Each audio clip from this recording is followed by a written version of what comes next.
시편 1편 1절 2절입니다. 시편 1편 1절부터 2절 우리 한 목소리로 읽겠습니다. 시작.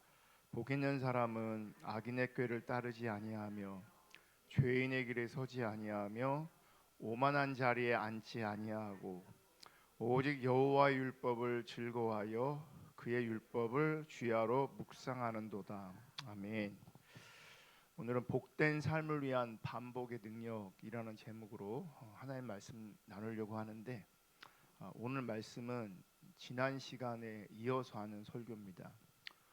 지난 시간에는 창세기 1장 28절의 말씀을 통해서 성경적 복의 의미를 살펴보았습니다.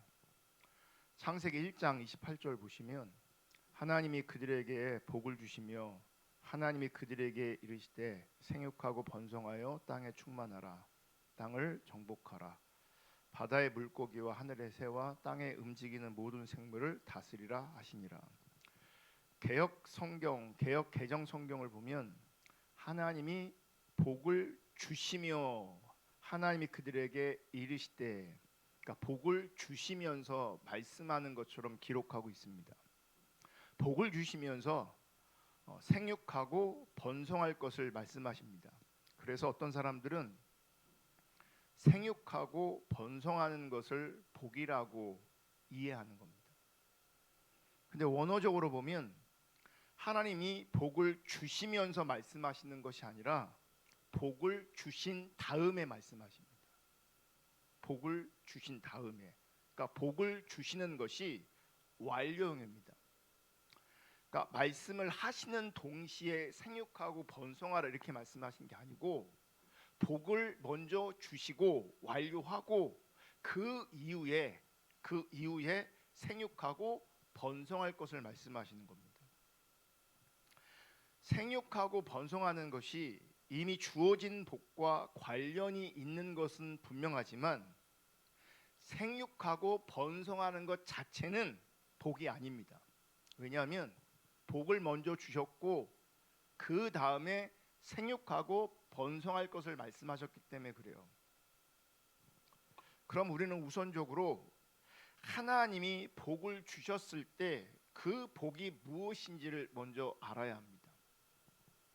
성경이 말씀하고 있는 그 복, 성경이 쓰여지면서 하나님께서 천지를 창조하시면서 복을 말씀하시고 또 인간을 창조하시면서 복을 말씀하시는데, 처음 나오는 그 복은, 인간에게 주셨던 처음 그 복은 하나님과 함께하며 교제하는 것을 말합니다. 하나님과 연합하는 것이 복인 것을 말씀하고 있는 겁니다. 그럼 왜 하나님과 연합하고 교제하는 것이 복인가? 하나님이 복 자체이시기 때문에 그래요. 그러니까 이렇게 되는 거예요. 하나님이 복이세요. 하나님이 복의 본질이시고 근원이시고 그분 자체가 복이세요.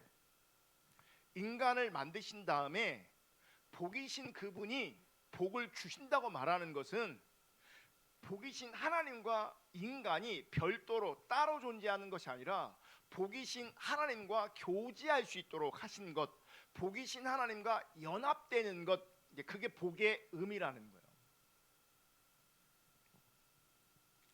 창세기 1장 28절에 나오는 그 복은 시브리어로 바라크라 그러는데, 그 뜻은 무릎을 꿇다, 송축하다라고 하는 뜻이 있습니다. 즉 복이신 하나님께 무릎을 꿇는 것, 복이신 하나님을 송축하는 것, 이것이 복이 있는 상태가 되는 것이고요. 이것이 복된 상태가 되는 거예요. 그리고 이 복된 상태가 번성하기를 원하는 겁니다. 이 복된 상태가 번성하기를 원하는 겁니다. 그래서 우리는 분명히 알아야 되는데, 여러분, 세상적으로 무언가를 소유하는 것이 복이 아닙니다.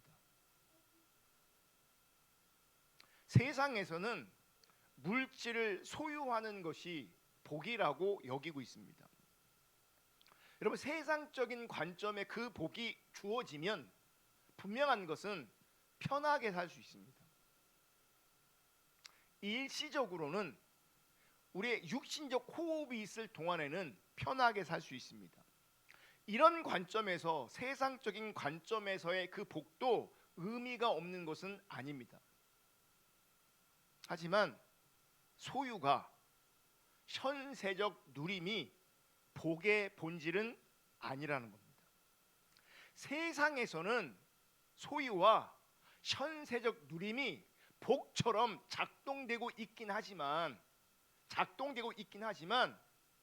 그래서 그것이 그렇게 의미 없는 것도 아니지만 하나님 관점에서는 그것이 복의 본질이 아니라는 거예요. 그래서 우리는 세상적인 복과 하나님 관점의 복을 정확하게 이해하고 분별할 수 있어야 돼요. 보세요, 여러분. 세상적인 복을 누리고 있습니다. 세상적인 복을 누리고 있어요. 그런데 하나님 관점에서의 복이 없다면 그 사람은 사실 저주 아래 있는 겁니다. 왜냐하면 세상적인 소유와 누림은 복의 본질이 아니기 때문에 잠시 육신을 편안하게 할 수 있을지는 몰라도 영적인 관점에서, 하나님 관점에서 그게 복이 아니기 때문에 세상적인 복을 아무리 많이 누려도 하나님 관점에서는 여전히 저주 아래 있는 거라고요. 왜냐하면 그들이 누리고 있는 그 복이 진짜 복이 아니기 때문에 그런 거예요. 그래서 어떤 면에 세상적인 복이 많은 사람들이 원하고, 저도 원하고 여러분도 원합니다. 내 육신이 편해지는 거 원하지 않을 사람이 어디 있겠어요. 그런데 그 세상적인 복이 위험할 수 있다고요. 여러분, 사람들이 원하는 그 세상적인 복은 우리로 하여금 하나님 앞에 무릎 꿇지 않게 만들 수 있어요. 내가 형통하기 때문에, 내가 성공하기 때문에, 내 삶이 편안하기 때문에, 내 삶에 아무런 문제가 없기 때문에 그런 것을 세상은 복이라고 말하는데, 도리어 내가 높아지고 성공하고 많은 것들을 소유하고 많은 것들을 누리는 그것 때문에 하나님 앞에 무릎을 꿇지 않게 된다면 그 많은 소유와 누림은 사실 저주로 작동되고 있는 거예요. 그래서 위험한 겁니다. 세상적인 복이. 그 세상적인 복이 하나님 앞에 무릎 꿇지 않게 할 뿐만 아니라 더 나아가서 하나님을 송축하지 못하게 만듭니다. 이게 무슨 말이냐면, 세상적인 복은 하나님 앞에 무릎 꿇지 않기 때문에 자기 중심성이 강화될 수밖에 없습니다.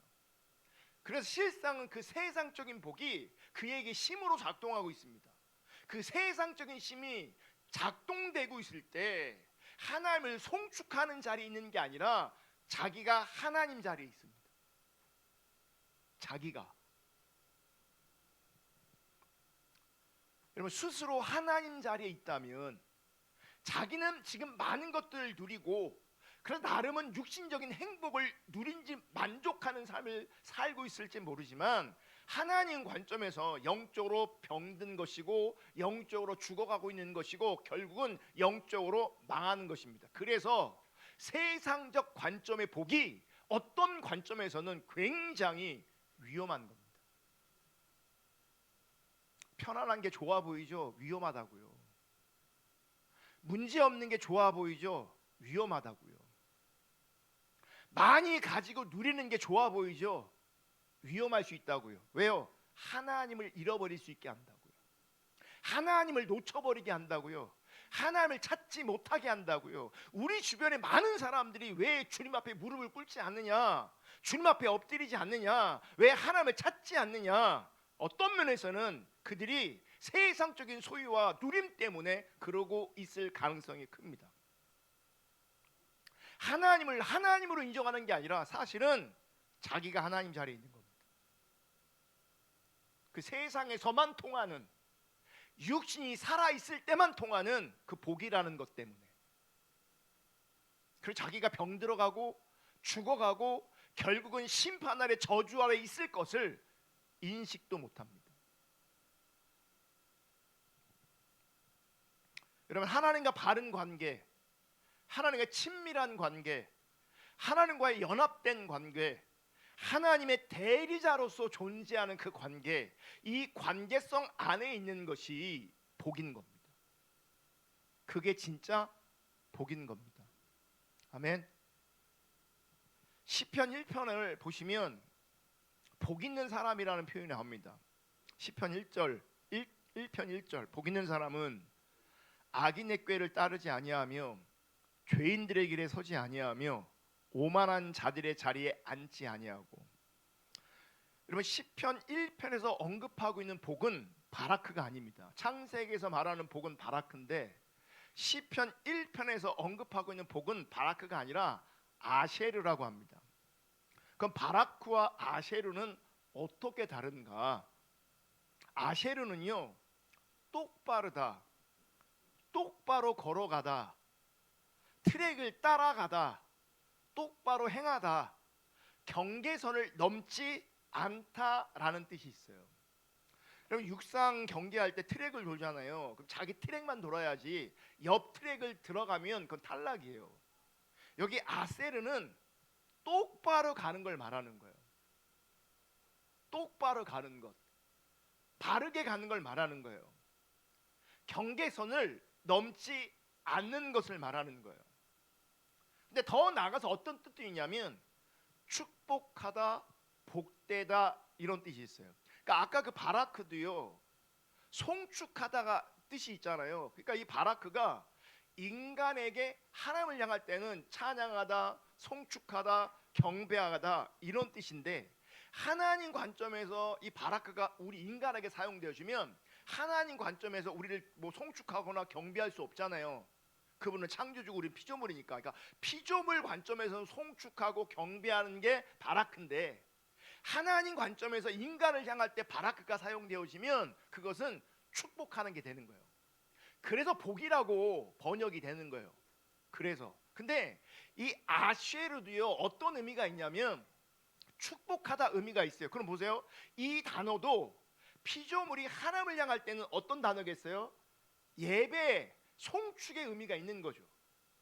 하나님 관점에 인간을 향해 사용되어지면 여기서 뭐가 되는 거예요? 복을 주다, 축복하다, 이런 개념이 되는 거죠. 그런데 원래 뜻은 뭐라고요?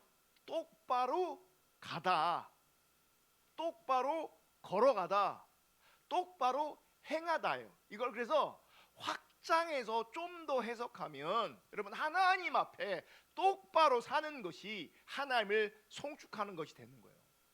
하나님 앞에 바르게 사는 것이 하나님을 예배하는 삶이 되는 거예요. 그러니까 직접적으로 우리가 송축할 수도 있지만 우리 삶에 하나님께서 원하시는 삶을 똑바로 사는 것 자체도 뭐가 되는 거예요? 하나님을 송축하는 것이 된다고요. 그러니까 아쉐르는 하나님의 말씀을 따라 올바른 길을 가는 사람이, 그런 사람이 복 있는 사람이란 얘기예요. 바르게 가는 것. 그러니까 이것도 원래 원고에는 없는데, 이 바르게 간다는 것도 우리는 많은 경우 율법주의적인 관점을 또 이해하고 해석한단 말이에요.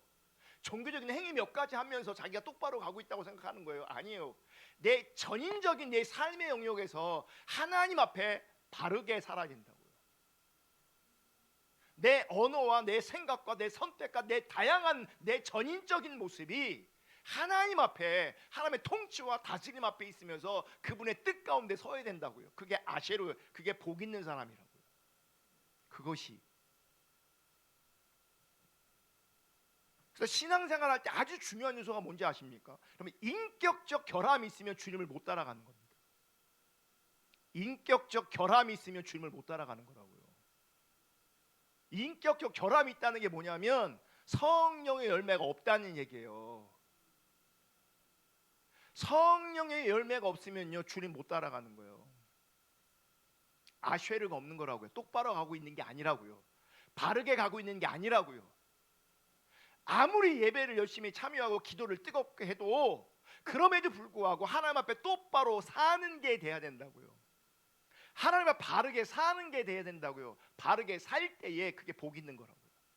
말씀을 따라 올바른 길을 가는 사람이 복 있는 사람이에요. 그러니까 시편 1편의 말씀은 하나님께 무릎을 꿇고 하나님을 송축하는 바라크라는 그 복이 있는 사람이 어떻게 그 복을 누리며 유지하며 살 수 있는가, 어떤 사람이 복 있는 사람인가, 그거를 우리 가운데 지금 말씀하고 있는 거예요. 그래서 아셰르는 보이는 현세적이고 물질적인 복이 아니라 이 아셰르도 이 신약의 팔복처럼 보이지 않는 내면의 복이고요, 상태의 복을 말하는 거예요. 상태의 복. 그래서 이 사람은 그러니까 시편 1편 1절처럼 하지 말아야 될 것과 해야 되는 것에 대한 분명한 하나님 관점의 기준을 가지고 있는 사람이에요. 현세적이고 물질적인 그런 개념이 아니라 하나님 관점의 어떤 상태를 가지고 있느냐, 그 상태 때문에 무엇을 해야 되고 무엇을 하지 말아야 될 것을 분명히 아는 사람이라는 거예요. 그래서 복 있는 사람은 악인의 꾀를 분별하는 사람이어야 되는 거예요. 복 있는 사람은 죄인의 영향력에 물들지 않는 사람이어야 되는 거예요. 악인의 꾀에 속아 넘어간다, 죄인들의 영향력 아래에 있다, 그것은 내가 복이 있지 않다는 거예요. 복이 있는 게 아니라 복이 없다는 거예요. 그것은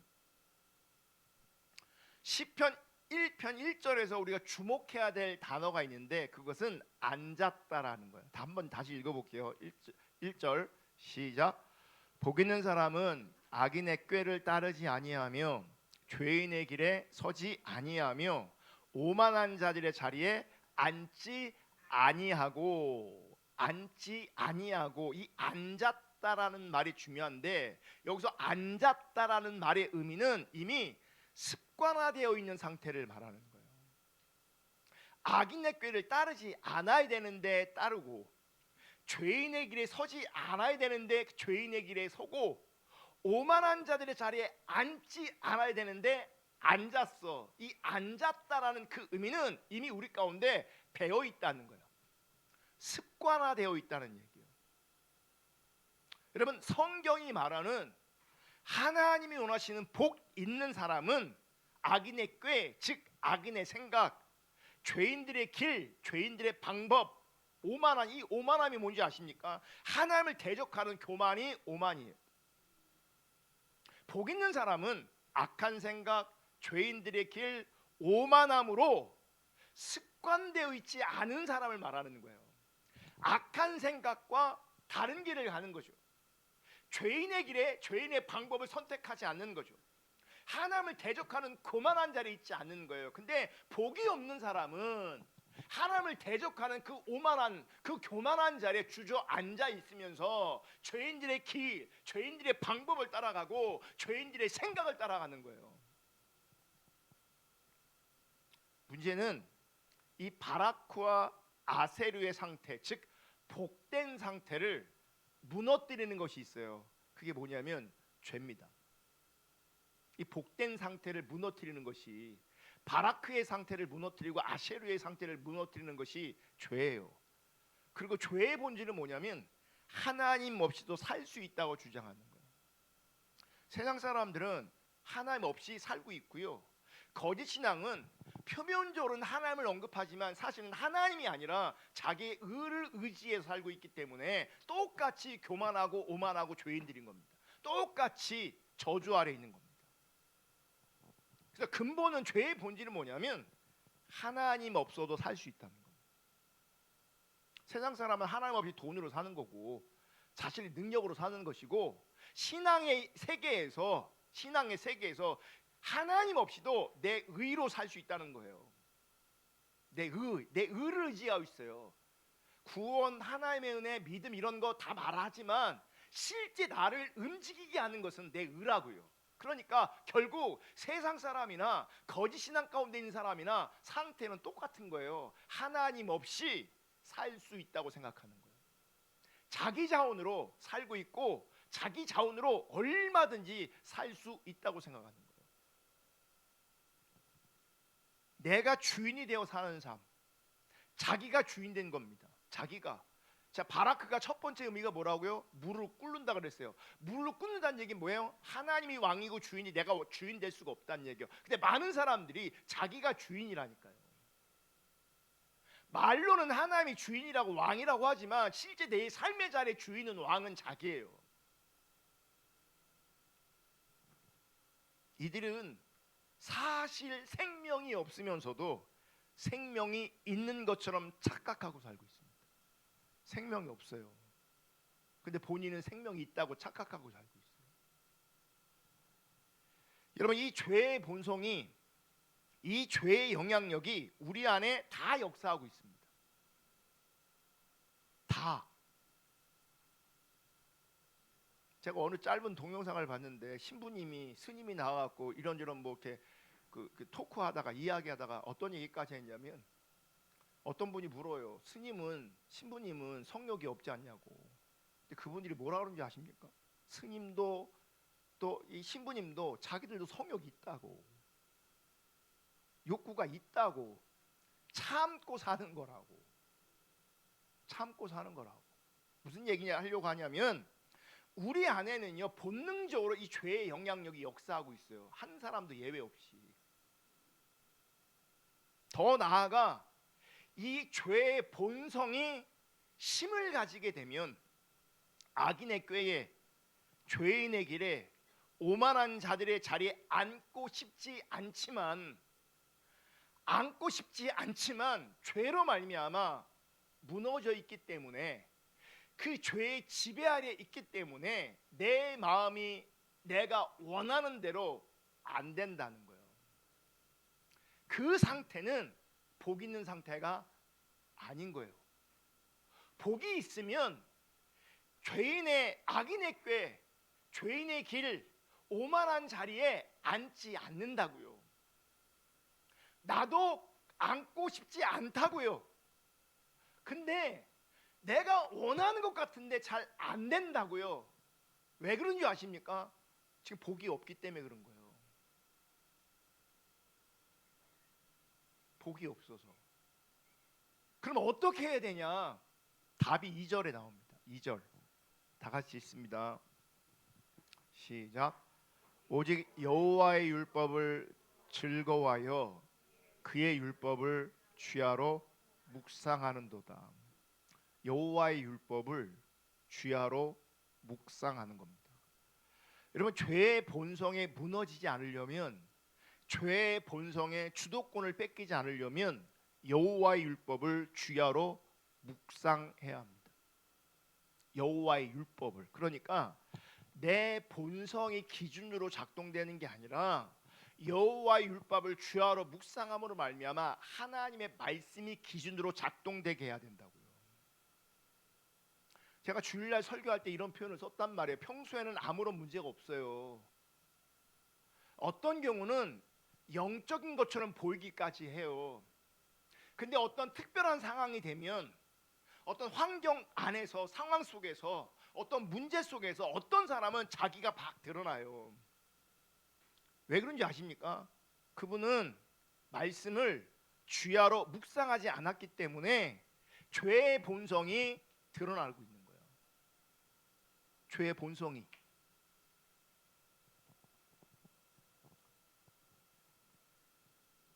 그래서 죄의 본성에 무너지지 않으려면, 죄의 본성의 주도권을 뺏기지 않으려면 여호와의 율법을 주야로 묵상해야 되는 겁니다. 여러분, 복 있는 사람은 복 있는 사람의 시간과 공간은 하나님의 통치 아래 있어야 합니다. 그러니까 복 있는 사람의 시간과 공간은 하나님의 통치로 가득해야 합니다. 그게 어떻게 가능하냐 이게. 그러니까 우리의 시간과 공간이 어떻게 하나님의 통치로 가득하게 할 수 있는가? 반복이에요. 반복. 그래서 주야로 묵상하라고 말하는 거예요. 주야로. 그럼 광야에 만약 길이 생긴다면 그 길이 어떻게 생겼게요?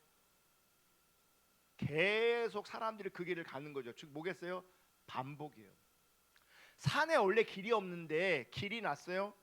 왜요? 그 코스로 사람들이 계속 다녔기 때문에 길이 나는 거예요.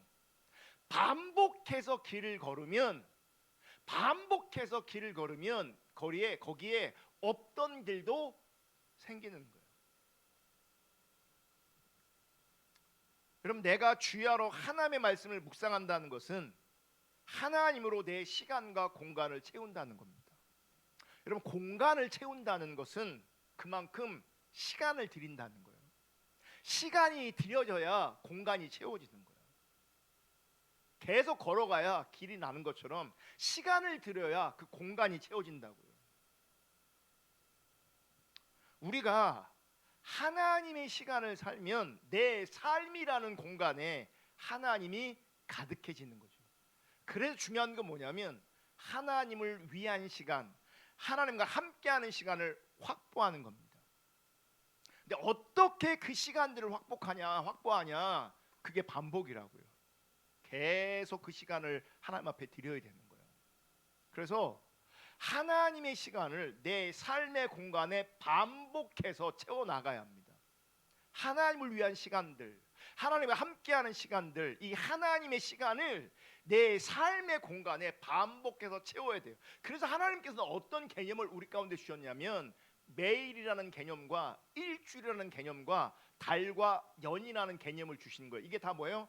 시간의 개념인 거예요. 매일은 뭐예요? 주야의 개념인 거고, 일주일은 뭐예요? 안식의 개념이 있는 거고, 달과 연은 절개의 개념이 있는 건데, 매일과 일주일, 달과 연을 통해서 하나님께서 우리에게 요구하는 것은 하나님의 율법을 묵상하는 겁니다.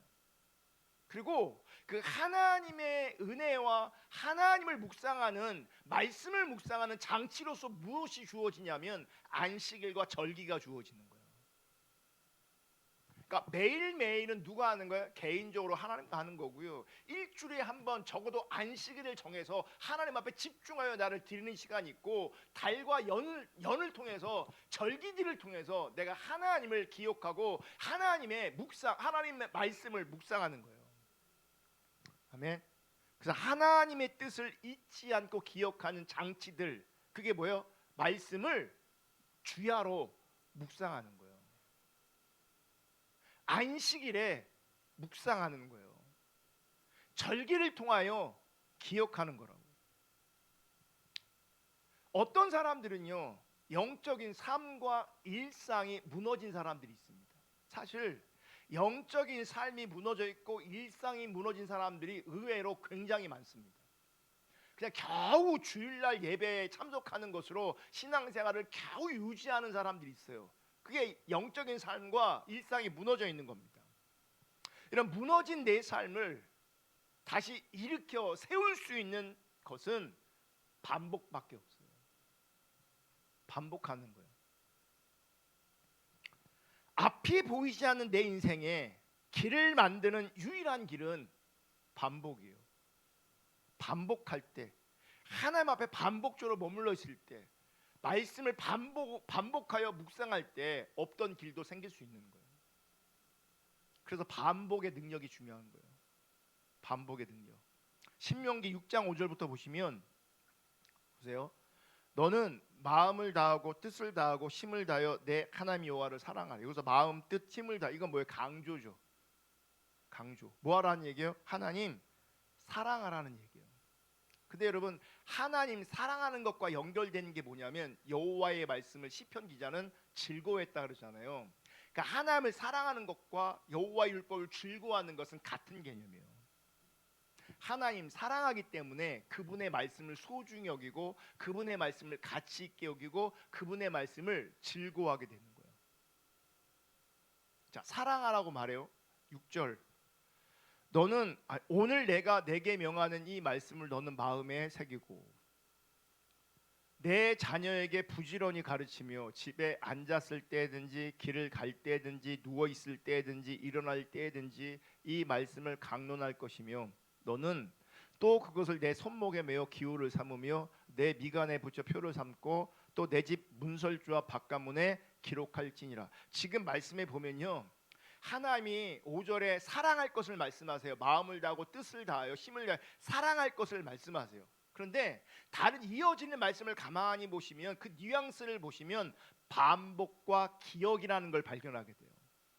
반복. 자, 하나님을 전심으로 사랑하는 것을 6절은 오늘 내가 내게 명하는 이 말씀을 너는 마음에 뭐 하라고요? 새기라고 돼 있어요. 말씀을 마음에 새기래요. 여러분, 말씀을 돌판에 새길 때 어떻게 새겨져요? 반복해야 새겨지는 것처럼 새기라고 말할 때는 어떤 뉘앙스가 담겨 있는 거예요? 반복의 의미가 담겨 있는 거예요. 반복. 한 번 읽었다고 새겨지지 않아요. 생각 없이 읽으면 안 새겨지겠죠. 마음에 새겨야 돼요. 마음에.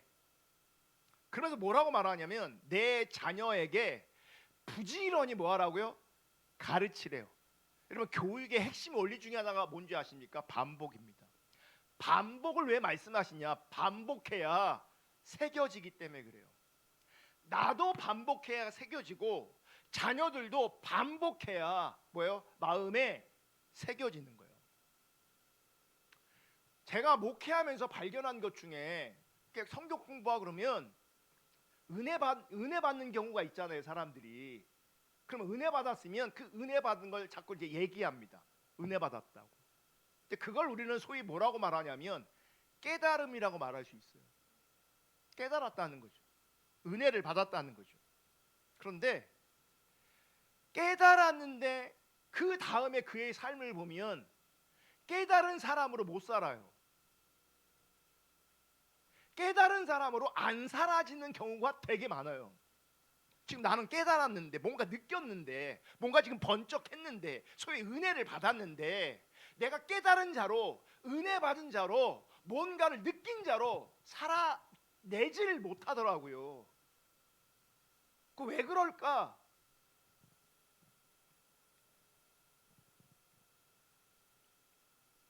마음에 새기는 건요, 어느 순간 깨달음이 있다고 새겨지는 게 아니에요. 어느 순간 이벤트처럼 뭔가를 느꼈다, 체험했다, 그래서 여기 새겨지는 게 아니에요. 새겨지는 건요, 반복해야 새겨지는 거예요. 반복해야. 그래서 많은 사람들이 깨달음에 그치기 때문에 그에게 그 삶에 역사가 일어나지 않는 거예요. 그 깨달음을 부인하는 게 아니에요. 분명히 그 깨달음이 있었을 거예요. 어떤 형태로든. 근데 마음에 새겨지지 않으면 안 변해요. 안 변한다고요. 새겨지지 않아서.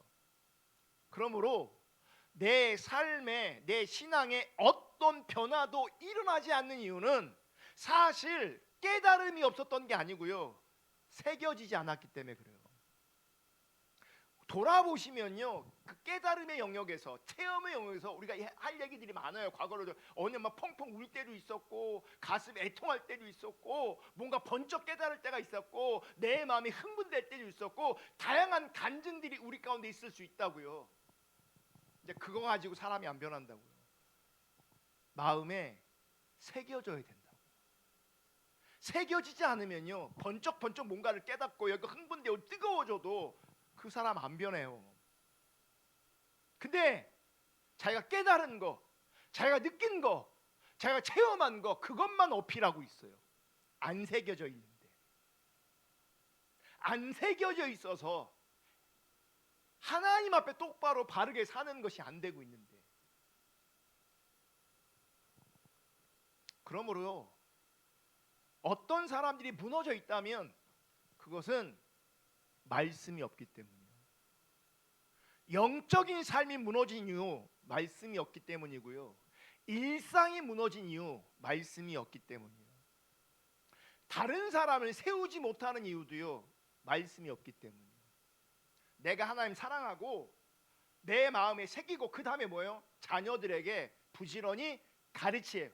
그 가르치는 게 뭐예요? 마음에 새기게 하는 거죠.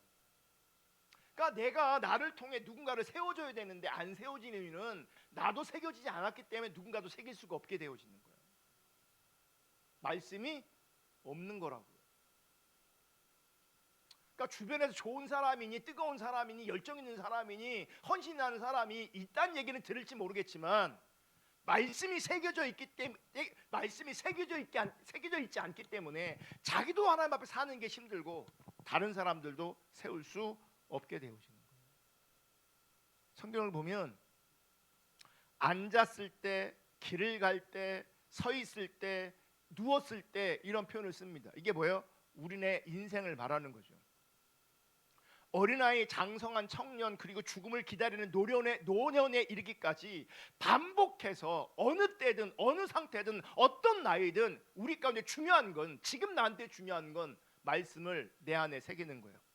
아이든 젊은이든 노인이든 어떤 사람이든 지금 나에게 가장 시급하고 중요한 것은 말씀을 내 안에 새기는 거라고. 말씀을 내 안에 새기기 위해서 아주 기본적인 것부터 해야 돼요. 어떻게 해야 돼요? 말씀을 읽으셔야 돼요. 그리고 기도로 그 말씀이 우리 가운데 활성화될 수 있도록, 그 말씀이 우리 가운데 기억나고 그 말씀이 우리 가운데 역사할 수 있도록 우리가 기도해야 돼요. 아멘. 그래서 성경을 통독하는 게 아주 중요합니다. 어려워도, 이해되지 않아도 계속 반복적으로 읽어 나가고 반복적으로 묵상하는 그 일이 중요해요. 그러다 보면 길이 만들어진다고요.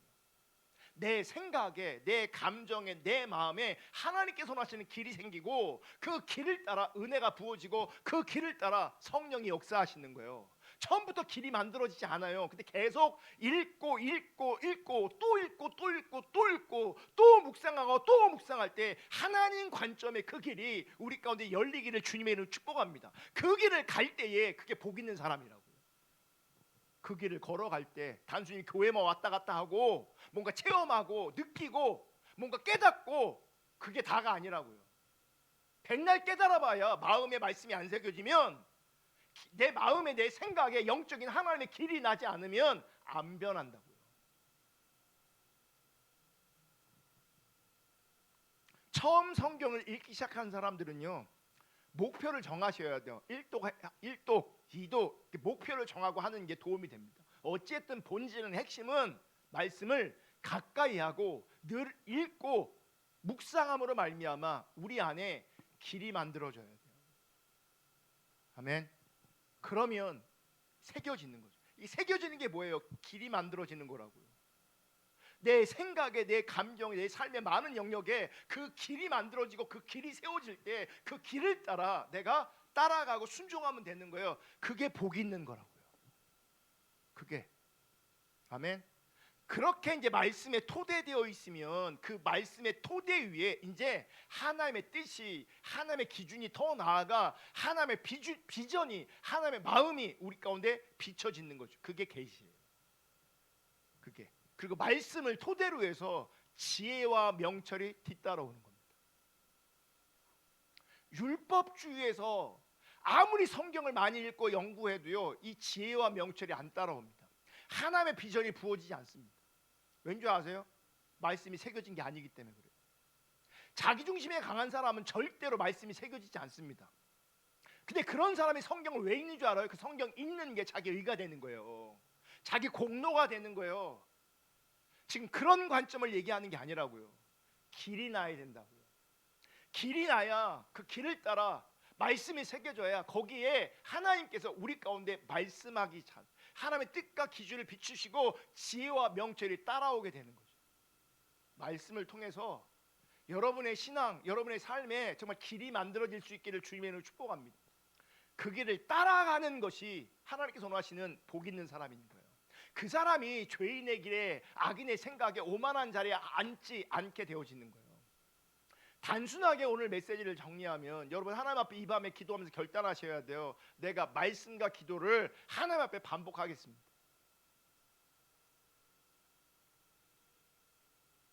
하나님 앞에 나의 시간을 드리겠습니다. 나의 공간을, 내 인생이라는 공간에 주님으로 채워주십시오. 말씀으로 채워주십시오. 하나님의 뜻과 기준으로 채워주십시오. 말씀이 새겨지게 해주십시오. 말씀이 새겨지지 않으면 악인이라고요. 복 있는 사람이 아니라고요. 말씀이 새겨지지 않으니까 바람 불며 이리저리 흔들리는 거, 요동하는 거란 말이에요. 이랬대 저랬대 뭐가 맞는 거지 뭐가 옳은 거지 분별도 못하고, 그게 악인이라고요. 복 있는 사람을 묵상하시고 오늘 말씀을 토대로 하나님의 은혜를 붙잡고 기도할 수 있기를 축복하고, 정말 하나님 앞에 발악할 수 있는 그 은혜가 부어지고 아세를 할 수 있는 그 복 있는 사람으로 하나님 앞에 정말 세워질 수 있기를 주님의 이름으로 축복합니다.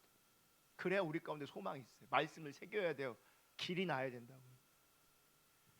오늘 말씀을 붙잡고 이 밤도 우리가 기도하기로 합니다.